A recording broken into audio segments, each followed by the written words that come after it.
Assalamualaikum warahmatullahi wabarakatuh. Halo, selamat pagi teman-teman semua. Semoga kalian dalam keadaan yang baik-baik, tetap selalu jaga kesehatan. Oke, untuk sekarang kita melanjutkan materi kita di pertemuan 6 ini. Sebelumnya di pertemuan kelima kita sudah membahas tentang analisis aktivitas pendanaan. Sekarang kita akan membahas tentang analisis aktivitas investasi. Biasanya untuk investasi sendiri ini teman-teman pasti kaitannya sudah pada tahu kaitannya pasti dengan hubungannya sama aset, baik itu aset lancar maupun aset jangka panjang. Nah, kita akan bahas satu persatu mulai dari apa isi itu aset itu. Pasti teman-teman mungkin di semester 1 di pengantar akuntansi sering mendengar kalimat atau kata aset. Nah, aset sendiri itu adalah sumber daya yang dikuasai oleh perusahaan untuk menghasilkan laba. Jadi diharapkan baik aset lancar maupun aset jangka panjang ini kedepannya dapat memberikan manfaat bagi perusahaan. Nah, manfaat di sini yang dimaksud adalah dia dapat menghasilkan laba. Nah, kategori aset tadi yang seperti saya sampaikan bahwa aset itu terdiri dari aset lancar, di mana di sini dapat diubah menjadi kas dalam jangka yang cepat selama siklus operasi perusahaan. Sedangkan kalau aset tetap, contohnya seperti gedung, kemudian peralatan, properti, mesin, kendaraan. Nah, ini diharapkan dapat memberikan manfaat di masa depan. Kalau tadi aset lancar itu contohnya adalah kas, kemudian deposito, cek. Nah, itu masuk ke dalam aset lancar. Nah, kita akan membahas mulai dari aset lancar. Nah, apa saja sih yang termasuk kategori aset lancar itu? Ada kas, kemudian setara kas, ada piutang usaha, kemudian ada persediaan. Nah, nanti kita akan membahas bagaimana sih menganalisis dari masing-masing pos tersebut. Nah, kas sendiri itu merupakan aset yang paling liquid di laporan keuangan itu. Dia paling atas itu ada kas dan setara kas ya biasanya. Nah, itu merupakan salah satu aset yang paling liquid di sini. Nah, kemudian ada setara kas. Kalau setara kas sendiri itu merupakan investasi jangka pendek yang dia dapat segera diubah menjadi kas mendekati jatuh tempo, sehingga apabila nanti ada perubahan pergerakan bunga, dia tidak terlalu berefek. Itu untuk setara kas.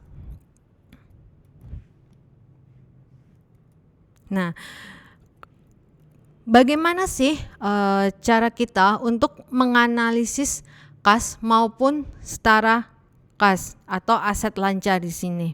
Nah, pertama itu kita harus memeriksa jumlah aset yang liquid pada perusahaan. Nah, kemarin sebelum pertemuan ke-6 ini kita sempat membahas tentang likuiditas. Nah, likuiditas sendiri adalah kemampuan perusahaan dalam membayar kewajiban jangka pendek. Nah, di sini apabila perusahaan tersebut liquid atau memiliki aset yang cukup, nah ini dia diharapkan dapat membayar kewajiban jangka pendeknya ini dapat membayar kewajiban jangka pendeknya ini dan tidak terjadi kinerja dalam operasi perusahaannya itu terus berjalan di sini. Karena ada perusahaan itu yang dia posisi keuangannya bagus tapi dia dalam asetnya ini tidak liquid. Nah, ini malah bahaya nanti karena di sini aset itu adalah sumber untuk menggerakkan operasi perusahaan juga. Nah, kemudian kita menganalisis juga sejauh mana setara kas diinvestasikan pada efek ekuitas. Jadi di sini masuknya apabila perusahaan tersebut itu mengalami penurunan liquid, likuiditas, maka dia akan berefek juga terhadap ekuitas. Kemudian juga menganalisis kas dan setara kas dibutuhkan sebagai saldo kompensasi untuk mendukung perjanjian pinjaman atau sebagai jaminan utang. Jadi misal nih kita nih punya bisnis, kemudian kita ingin menambah dana di bisnis kita dengan kita melakukan pinjaman ke bank, entah itu bank konvensional maupun koperasi atau BPR. Nah, di sana pihak analisis bank itu akan melihat dari laporan posisi keuangan kita beliau akan melihat kas dan setara kasnya ini apakah liquid atau tidak, sehingga untuk jaminan perusahaan ini bisa membayar kewajibannya kemudian. Nah, itu nanti pihak analisis bank akan melihat kas dan setara kasnya itu. Nah, kemudian kita akan membahas tentang piutang. Nah, piutang sendiri adalah nilai jatuh tempo yang berasal dari penjualan barang atau jasa secara kredit, atau istilahnya ketika kita memiliki bisnis nih, misal kita mempunyai bisnis fashion nih, kemudian kita menjual produk fashion kita itu secara kredit kepada customer. Nah, itu yang disebut dengan piutang. Jangan kebalik dengan utang ya teman-teman. Kalau utang itu kita yang meminjam. Nah, sedangkan kalau wesel tagih itu adalah janji untuk melakukan pembayaran. Nah, kita sebagai seorang analis, misal kita akan melakukan analisis piutang itu, kenapa sih piutang itu perlu dilakukan analisis? Nah, karena misal nih kita punya bisnis tadi fashion, kemudian kita melakukan penjualannya secara kredit ke customer. Nah, yang dijual secara kredit itu lebih besar nih dibanding yang dijual secara tunai. Nah, ini dikhawatirkan itu nanti akan terjadinya gagal untuk melakukan penagihan. Biasanya perusahaan itu akan melakukan atau membuat penyisian untuk adanya piutang tak tertagih. Nah, ini karena mungkin dia membaca bahwa ada piutang yang nantinya tidak bisa ditagih, makanya membuat penyisihan untuk piutang tak tertagih. Nah, makanya kalau kita menjual suatu produk itu antara penjualan secara tunai maupun kredit itu harus benar-benar dilakukan analisis. Apabila lebih banyak yang dijual secara kredit, kita harus benar-benar bisa melakukan penagihan secara baik. Kemudian bagaimana sih cara kita melakukan analisis piutang itu?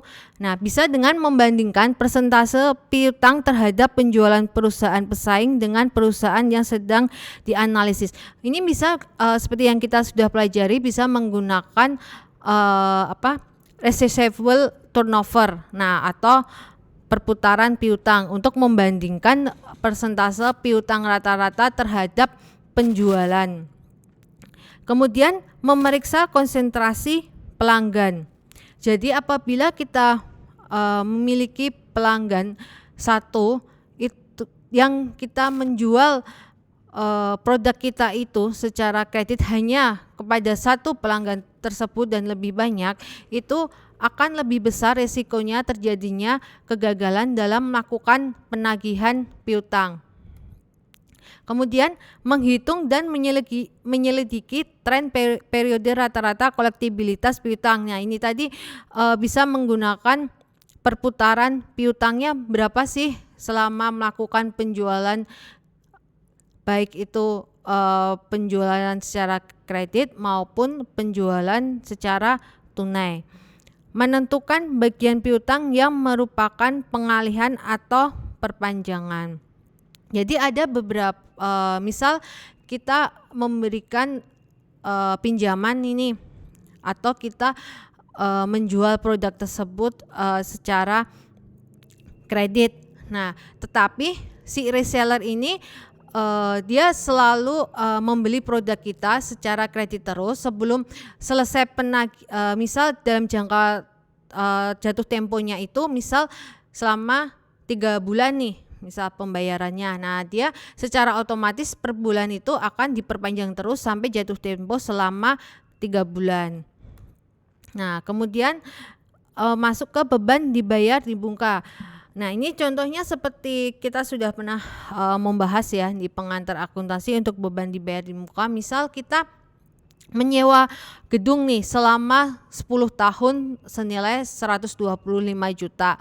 Nah, kita membayar sewa tersebut di muka. Nah, ini yang dimaksud dengan beban dibayar di muka sebelum kita menggunakan aset tersebut tetapi kita sudah membayarkannya di muka. Nah, ini untuk pembahasan mengenai analisis tentang aset lancar baik itu tadi kas, piutang, kemudian beban dibayar di muka.